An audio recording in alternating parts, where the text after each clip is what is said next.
membuat pupuk kompos dari kotoran sapi dan serbuk kayu. Yuk ikuti aku.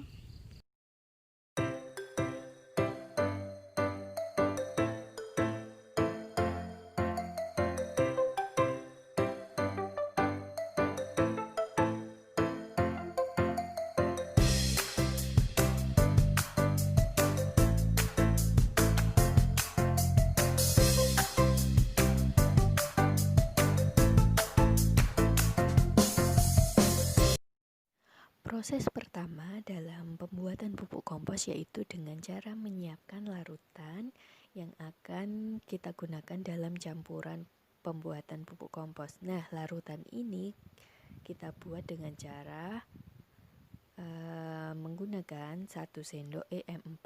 EM4 ini merupakan pupuk cairan yang terdiri dari kultur campuran berbagai mikroorganisme yang bermanfaat untuk menyuburkan tanah. Selanjutnya kita tambahkan 1 tetes tebu. Nah, tetes tebu ini berfungsi untuk memicu perkembangan dan aktivitas mikroba untuk melakukan fermentasi sehingga proses pembuatan kompos akan lebih cepat. Selanjutnya kita tambahkan dengan air kurang lebih 1 liter.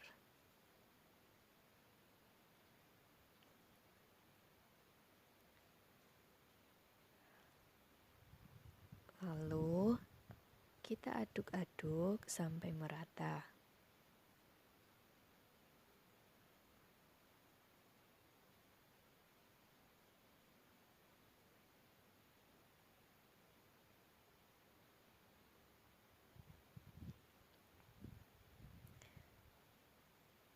Nah, jika sudah rata, kita pindahkan dulu larutannya sudah jadi.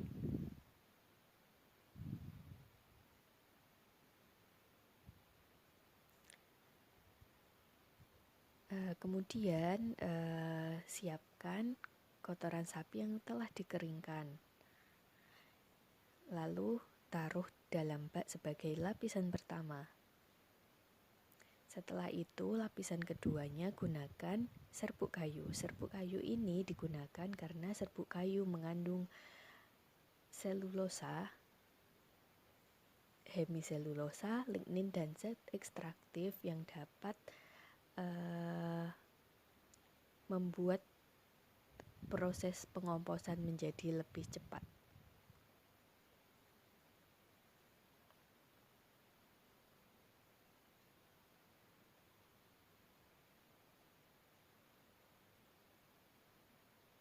Nah, serbuk kayu ini ditambahkan pada lapisan kedua.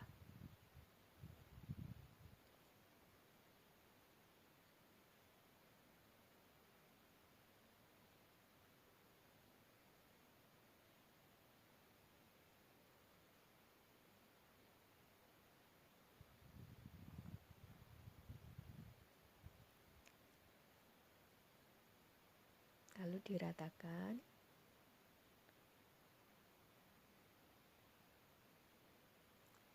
Setelah itu ditambahkan kapur dolomit atau kapur pertanian.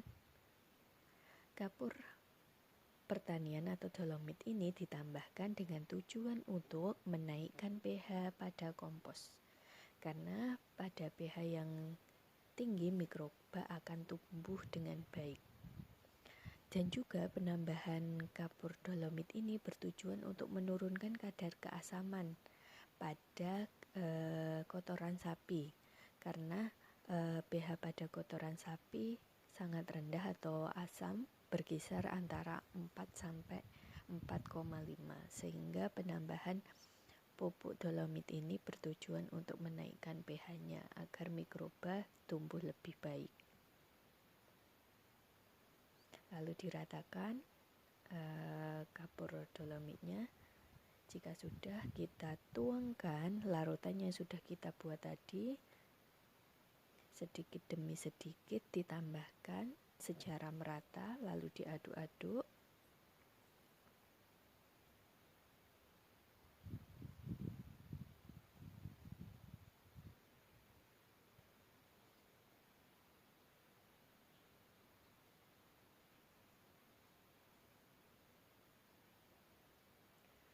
kita kira-kira saja basahnya sekiranya hanya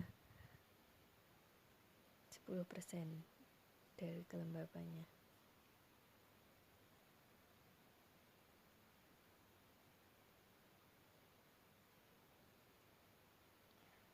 Nah, pupuk kompos yang sudah jadi ini lalu kita nanti letakkan pada terpal atau banner yang sudah tidak dipakai, lalu nanti kita tutup dengan batu bata agar proses pembuatan kompos ini berjalan secara anaerob.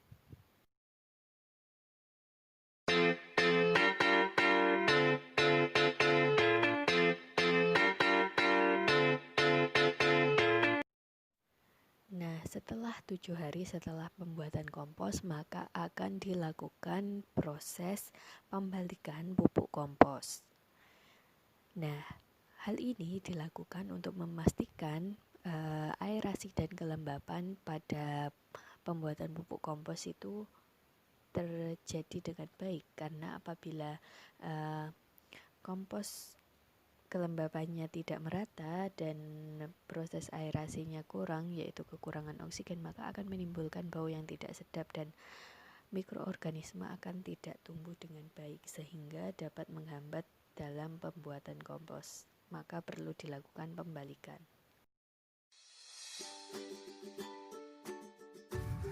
Setelah 14 hari pupuk kompos sudah jadi dan siap untuk digunakan. Mari kita buka.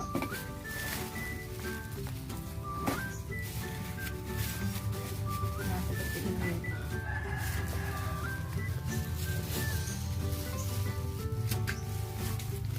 Dia sudah mengejar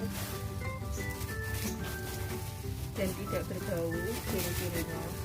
Sudah baunya seperti tanah, tidak berbau seperti kotoran sapi lagi. Oke, itu tadi merupakan video pembuatan pupuk kompos yang saya lakukan. Apabila ada kesalahan, saya mohon maaf yang sebesar-besarnya. Wassalamualaikum warahmatullahi wabarakatuh.